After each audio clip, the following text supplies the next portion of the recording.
décadas antes de Meryl Streep e um pouco antes de Katharine Hepburn, Bette Davis foi a primeira rainha do Oscar e reinava como ninguém na premiação. A atriz gostava de competir e, além de tudo, amava ganhar.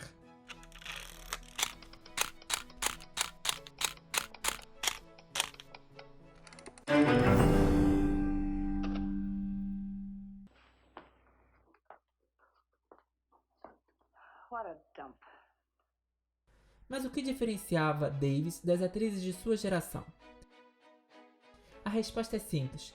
Ela não tinha medo de alterar completamente a sua aparência, estilo e interpretação para um papel. A sua relação com Oscar foi longa, era de amor e ódio, e em alguns momentos os sentimentos eram ambos.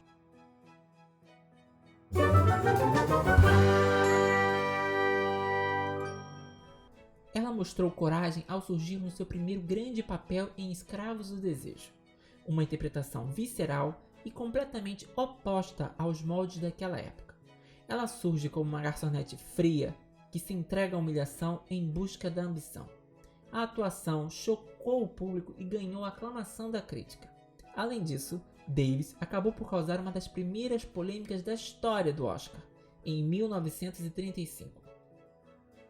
Quando as indicadas do Oscar de melhor atriz foram reveladas, os seguintes nomes surgiram: Claudette Colbert, por Aconteceu Naquela Noite, Grace Moore, por Uma Noite de Amor, e Norma Shearer, por A Família Barrett. Davis havia sido esnobada. Há rumores que o estúdio Warner Bros. Fez uma campanha caluniosa nos bastidores, pressionando seu time de estrelas a não votarem na Bette.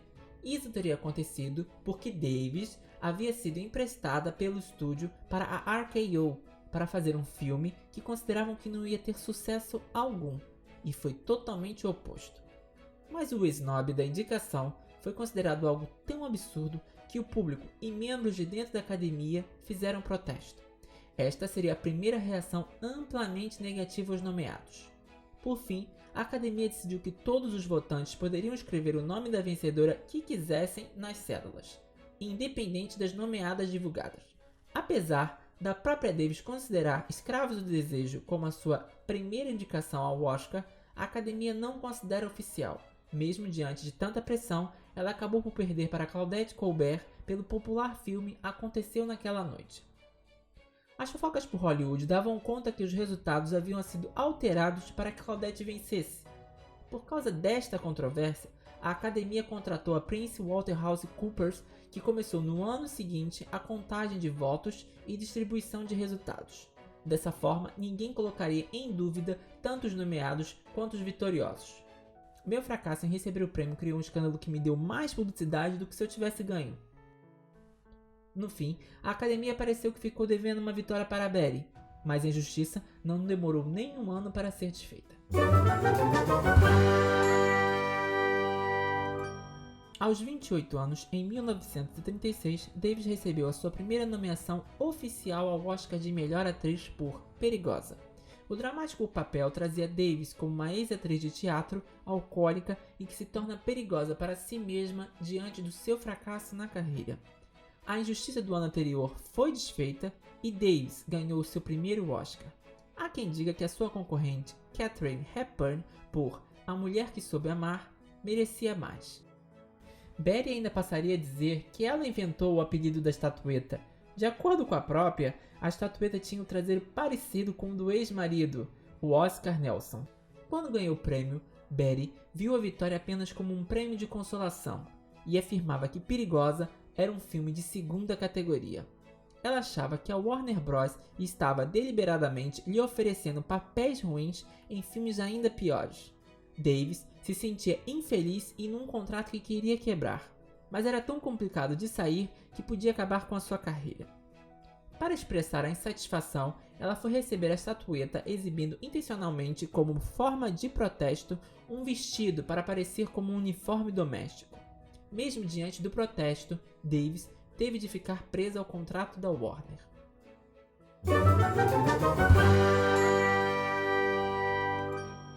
3 anos depois, Bette Davis retornava ao Oscar como uma atriz de renome, com Jezebel. Considerada uma versão em preto e branco de O Vento Levou, Betty interpretava Julie Marsden, uma jovem sulista americana de temperamento difícil e fútil. E com esse filme, Davis levava o seu segundo Oscar. Curiosamente, por causa desse filme, existem duas versões de uma história nebulosa sobre o clássico E o Vento Levou. Uma versão é contada pela própria Davis, que diz que recusou o papel de Scarlett O'Hara já que teria de atuar com Errol Flynn, alguém que Davis odiava em Hollywood, mas Flynn acabou por não participar. Uma segunda versão é contada pelo produtor David O. Selznick, de O Vento Levou. 2 anos antes, Betty comprou a peça de Jezebel para adaptar aos cinemas. David ficou furioso com essa decisão, considerando uma tentativa deliberada da Warner Bros. E dela de sabotar o seu épico da Guerra Civil. Assim, ele se recusou a sequer considerar Davis para o papel de Scarlett O'Hara. Independente de qual versão seja verdadeira, Betty sempre revelou o desgosto de não ter participado de O Vento Levou.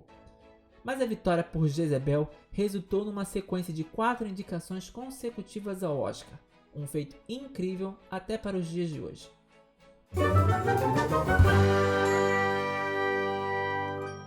Vitória Amarga foi a consolidação como uma atriz de grande magnitude. Até aquele momento havia sido o filme com maior bilheteria da sua carreira. Contudo, nem todos queriam que ela interpretasse o papel de Judith. O chefe do estúdio da Warner Bros., Jack Warner, não queria ver a sua principal estrela interpretar uma socialite com um tumor cerebral que podia matá-la até o fim do filme. Betty conseguiu convencer e recebeu a sua terceira nomeação, mas perdeu para a favorita Vivien Leigh por E o Vento Levou, papel que ela havia descartado anos antes. Apesar da derrota, Vitória Amarga ficou na memória da atriz como um dos seus papéis favoritos de toda a sua filmografia. Se Davis ficou marcada por essa heroína sofrida, a próxima indicação viria de um papel totalmente oposto.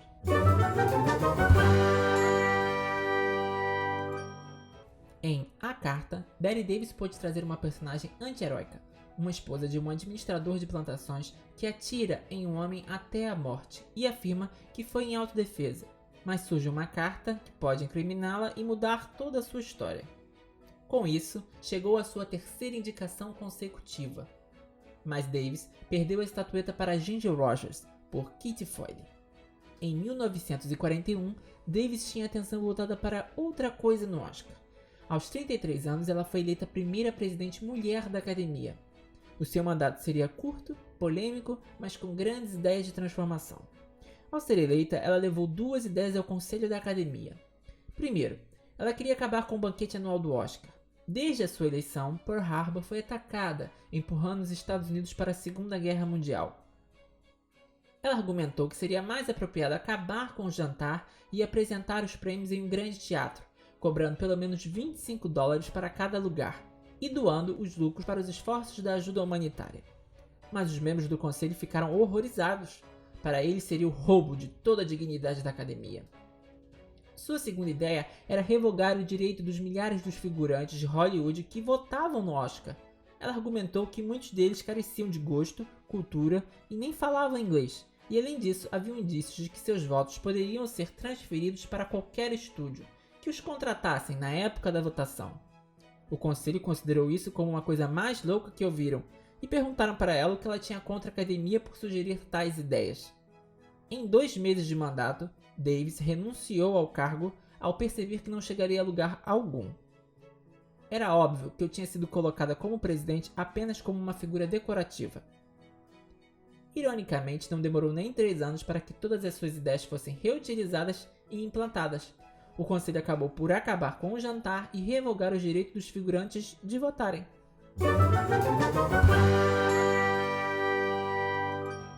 A nova nomeação de Davis veio com a sua lendária vilã pérfida, ao interpretar uma matriarca desumana que faz tudo por sua ambição, mesmo que seja destruir a sua própria família. A personagem ficaria lembrada por seus olhares impiedosos e atitudes maldosas. A vilania de Betty marcou tanto no cinema que o Instituto Americano de Filmes elegeu na lista dos 50 maiores vilões de todos os tempos do cinema, acima de vilões como Coringa e Scarface. I hope you die. I hope you die soon. Davis seria derrotada novamente, desta vez pela atriz Joan Fontaine, por Suspeita, que ganhou um Oscar de compensação por ter perdido no ano anterior por Rebecca, a mulher inesquecível. As últimas das 4 indicações consecutivas viria com A Estranha Passageira, um dos romances mais celebrados na história do cinema. Este passaria a ser o filme de maior bilheteria da carreira de Bette Davis. Muito antes de Sabrina e Uma Linda Mulher, este filme mostra uma das primeiras versões sobre o visual transformado de uma personagem. Na trama, Davis é uma solteirona que é constantemente rebaixada pela mãe, mas acaba por desabrochar em uma incrível mulher independente e elegante. Inicialmente, Davis não queria o papel e se recusou a fazer o filme, mas quando soube que Ginger Rogers queria desesperadamente o papel, Bette correu novamente para o estúdio e requisitou novamente o papel. Ela perdeu o Oscar pelo 4º ano consecutivo, dessa vez para Greer Garson, por Rosa de Esperança. Assim como Pérfida, A Estranha Passageira entrou para a memória cinematográfica. A sua interpretação com o par, Paul Rein-Reddy, ficou em 23º lugar na lista das 100 maiores paixões eleito pelo Instituto Americano de Cinema. Em menos de 2 anos longe do Oscar, Davis retornou com uma nova indicação, agora por Vaidosa. A sua personagem era a personificação da futilidade. Davis entrega Fanny, uma popular e linda jovem que vive para sua beleza, mas tudo começa a ruir com o passar dos anos. Neste filme, Davis usou a sua personagem como crítica para aqueles que não acreditavam que ela poderia interpretar uma personagem com glamour e beleza. Ingrid Bergman, por A Meia Luz, acabou por levar o Oscar, mas, agora ao vermos em retrospectiva, se Davis tivesse ganho, esse seria o seu último Oscar por um filme da Warner Bros., já que esta foi sua última indicação sob o contrato do estúdio.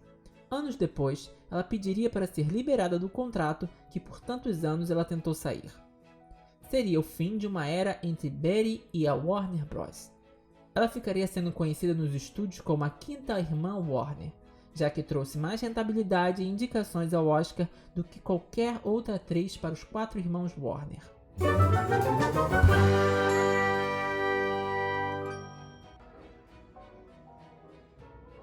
Fasten your seatbelts. It's going to be a bumpy night. Davis já passava dos 40 anos quando retornou ao Oscar pelo inesquecível A Malvada. A sua carreira já havia mudado drasticamente. Se atualmente a idade é algo que prejudica muitas atrizes de conseguirem papéis no cinema, na antiga Hollywood era considerado como o fim da linha. Bette teve de lutar por Margot Channing. Inicialmente, Claudette Colbert era para assumir a personagem, mas depois de machucar as costas, teve de abandonar a produção. Davis estava tão contente com o papel que afirmou até o fim da vida que este foi o filme que mais contentamento lhe trouxe, e que mais pôde se concentrar apenas na atuação, já que a direção e o roteiro não necessitavam de nenhuma orientação. Margot acabaria por se tornar a personagem que as pessoas mais se lembrariam de Davis interpretar. Bette admitiu que o diretor Joseph L. Mankiewicz salvou a sua carreira do esquecimento após uma série de filmes sem sucesso. Ele me ressuscitou dos mortos. Nesta altura, Bette estava sedenta pelo 3º Oscar. Ela tinha certeza que tinha muitas chances de ganhar, mas perdeu surpreendentemente para Judy Holliday, por Nascida Ontem. Davis culparia sua co-estrela Annie Baxter pela perda, já que a jovem atriz teria escolhido ir como protagonista juntamente com ela. Isso teria dividido os votos da academia e favorecido Judy. Além disso, muitos achavam que Gloria Swanson ia ganhar a estatueta pelo Crepúsculo dos Deuses. Mesmo sem a estatueta, Davis viu A Malvada ser aceito com o passar das décadas como um dos melhores filmes de todos os tempos do cinema. Não demorou muito para Davis receber a sua penúltima indicação ao Oscar da carreira. Em Lágrimas Amargas, Bette quebra todos os paradigmas ao interpretar uma vencedora do Oscar, que vive numa queda drástica na carreira, não aceita que envelheceu e se humilha para interpretar papéis que nada condizem com a sua condição atual. Uma das cenas mais famosas do filme mostra a personagem de Davis, a Margaret Elliott, a dirigir alcoolizada enquanto passeia com a sua estatueta. Curiosamente, esse era o Oscar verdadeiro que Bette ganhou com Perigosa. Bette também fez questão de interpretar esse papel, já que seria baseado na vida da sua arqui-inimiga Joan Crawford. Se Bette Davis enfrentava dificuldades em Hollywood, Joan se encontrava igual ou em pior estado. Com dívidas, Crawford não aceitava o fato de ter envelhecido e muito menos de interpretar papéis que lhe davam um ar mais velho. Joan que já tinha ódio de Davis, não esqueceria de jeito algum que tinha sido ridicularizada cinematograficamente. Ironicamente, Bette Davis estava concorrendo contra Joan Crawford por Precipícios da Alma no Oscar daquele ano. Pela primeira e única vez depois de décadas de rivalidade e ódio mútuo, as duas se encontraram na categoria de melhor atriz. Mesmo diante de tanta disputa, as veteranas do Oscar perderam para Shirley Booth por A Cruz da Minha Vida. Shirley, com 54 anos, era mais velha que Joan e Bette. Além de tudo, era estreante no cinema. As duas inimigas ficaram revoltadas com o resultado. A briga entre Joan e Bette, que já era conhecida, ficou ainda mais evidente para o público. Isso seria a prévia do que estava por vir.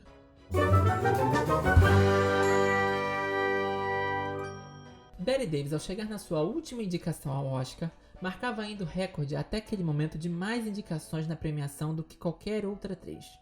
Com O Que Terá Acontecido com Baby Jane, Davis entregou seu papel de Baby Jane mais do que qualquer um anteriormente. Ela transformou-se num ser grotesco, como a crítica se referiria depois. A atriz sabia que esse seria o último momento e a última chance de conseguir a sua terceira e tão sonhada e desejada estatueta do Oscar.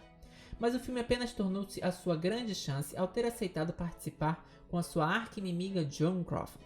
As duas, que já passavam dos 50 anos, precisavam uma da outra, já que ambas não conseguiam papéis relevantes em Hollywood. Essa rivalidade foi ainda aumentada durante a produção do filme. Tanto Bette quanto Joan criavam situações que irritavam uma a outra. Por exemplo, Bette colocou a máquina da Coca-Cola no set, apenas para provocar Joan Crawford, que tinha sido casada com o falecido CEO da Pepsi. Ela ainda era representante da marca. Mas o ápice da rivalidade chegou quando Bette Davis foi indicada ao Oscar e Joan Crawford não. Joan, com ciúmes do sucesso da rival, fez de tudo para que Davis fosse prejudicada nos bastidores. Ela fez uma campanha difamatória contra sua vitória. Além disso, Crawford se disponibilizou para aceitar o Oscar em nome de qualquer nomeada que não pudesse ir.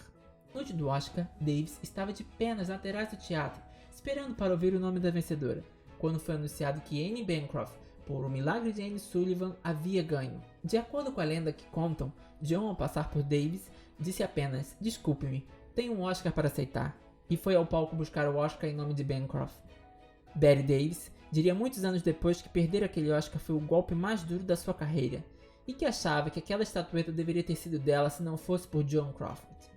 Depois dessa perda, Davis nunca mais seria nomeada ao Oscar. Pouco antes de morrer, em 1989, Davis já havia escolhido a sua sucessora. Uma jovem ficou muito feliz em receber uma carta da lendária atriz. Bette disse que tinha orgulho dela, como se fossem parentes, e que lembrava ela quando jovem. Davis disse que a jovem era sua verdadeira sucessora. A jovem?